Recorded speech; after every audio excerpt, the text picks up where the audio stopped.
Baik, Sat. Nah, kita Iya. lanjut ngebahas tentang masih di seputar umroh nih, Sat. Salah satunya doa sih ya. Karena kan pasti harapan kita semua ya umroh, kita pasti pengen sesuatu lah di sana. Gak mungkin kita hanya sekedar, apalagi cuman niatnya hanya jalan-jalan atau niatnya sekedar mau tahu, apalagi kan sekedar mau tahu. Di sana pasti ada, kita semua pasti punya tujuan mulia, pasti punya niat baik. Di sana kita menghadap tempat yang disucikan ya, Masjidil Haram, Masjidil Nabawi. Kalau kita tadi bicara tentang kita berdoa ingin mendapatkan kebahagiaan ya, kebahagiaan, bahkan ada di hadisnya juga arba'atun minas sa'adah, yaitu wanita yang soleha, rumah yang nyaman, kendaraan yang nyaman, tetangga yang baik. Itu kalau saya pribadi lihat itu ada di dunia semua tuh poin-poinnya tuh, Ustaz. Nah, bagaimana apa yang kita harus minta juga nih untuk di akhirat kita, dan apa kita karena fase kita setelah kita meninggal itu kan panjang banget itu, Ustaz. Ada namanya sirot, bagaimana kita jalan di sirot ataupun di padang mahsyar, agar kita dapat kenyamanan juga tuh, bahkan ketika kita di liang lahat ya. Itu bagaimana, Ustaz? Iya, betul. Eh, Kalau kita perhatikan ya doa-doa Nabi Shallallahu Alaihi Wasallam itu memang doa-doa yang menghimpun kepastian akhirat yang sukses atau yang bahagia. Itu dulu apa muaranya itu, bahwa akhiratnya itu minta garansi atau minta jaminan ke Allah supaya aman akhiratnya. Nah, adapun bentuk kebahagiaan dunianya ya biarlah variasinya, mungkin beda orang beda Ya. beda kebahagiaan gitu. Tapi ya kira-kira tadi pokoknya yang empat daripada empat unsur kebahagiaan ya tetap itu bagian pokok hidup manusia. Tapi kan nggak juga, buktinya Nabi juga rumahnya ya sebegitu. Nggak juga yang istana juga rumahnya. Bahkan saya dengar tidurnya di pelapah pohon kurma gitu, Ustaz. Ya kan? Kalau kita lihat yang di apa itu kayak Dan, cuma ada kayu ya, kemudian ya kayak ala-ala di kampung lah ya, iya, kayak balai gitu. jadi sederhana lah gitu. Sangat sederhana. Ya yang jelas nggak ada kasur lah. Nggak ada kasur, maksudnya nggak ada busa atau kapas yang dijadikan buat kenyamanan berbaring itu. Nah, jadi kalau tentang akhirat, kita lihat aja ya porsi di doa Nabi. Bagaimana Nabi Shallallahu Alaihi Wasallam itu tadi itu yang saya bilang tadi, memastikan akhiratnya agar dijamin Allah Subhanahu Wa Taala.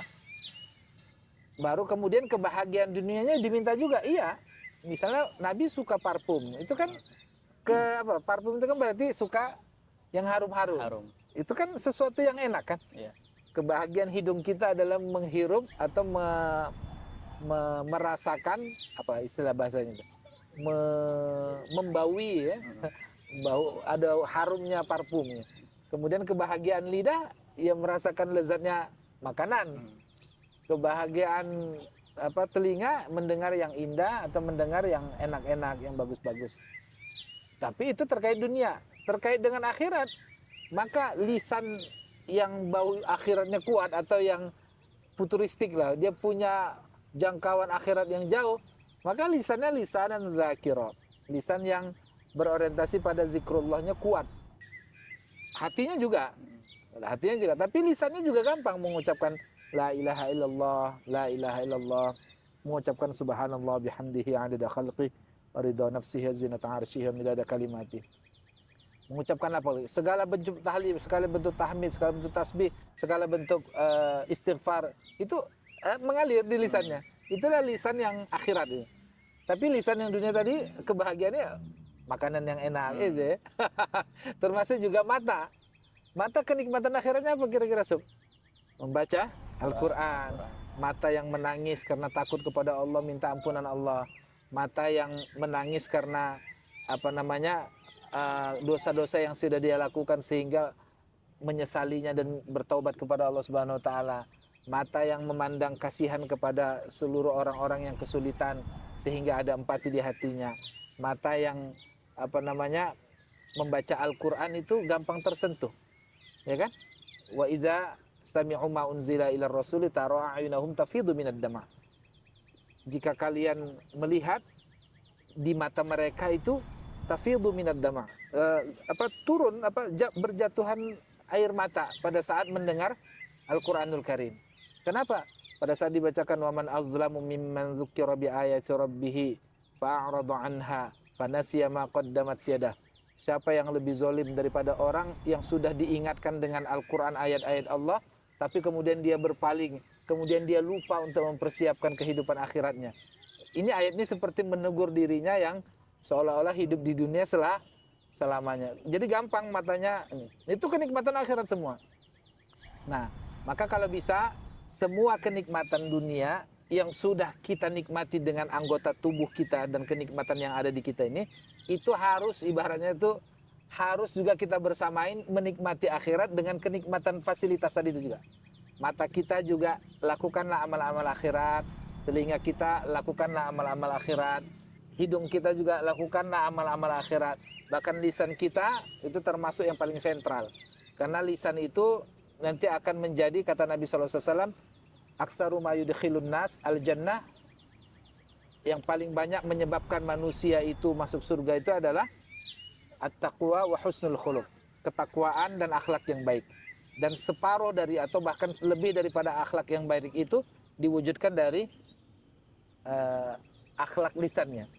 Nah, termasuk juga kata Nabi aksaru ma yudkhilun nas annar, yang paling banyak memasukkan manusia ke dalam neraka adalah al-lisan wal faraj, yaitu kemaluan dan juga lisan. Jadi dua itu yang menyebabkan manusia banyak masuk neraka. Berarti menikmati lisan untuk akhirat berarti dengan cara suguhan-suguhan yang ada di dunia ini berupa amal-amal lisan. Qulil haqqa walau kana murran, amal lisan. Khudhil afwa wa'mur bil ma'ruf wa a'rid 'anil jahilin, itu sebagiannya amal lisan.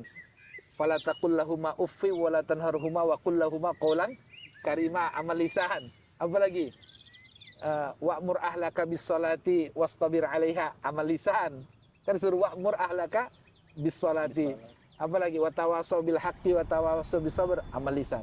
Maka kita minta kepada Allah Subhanahu lisanan zakira atau lisanan shadiqa.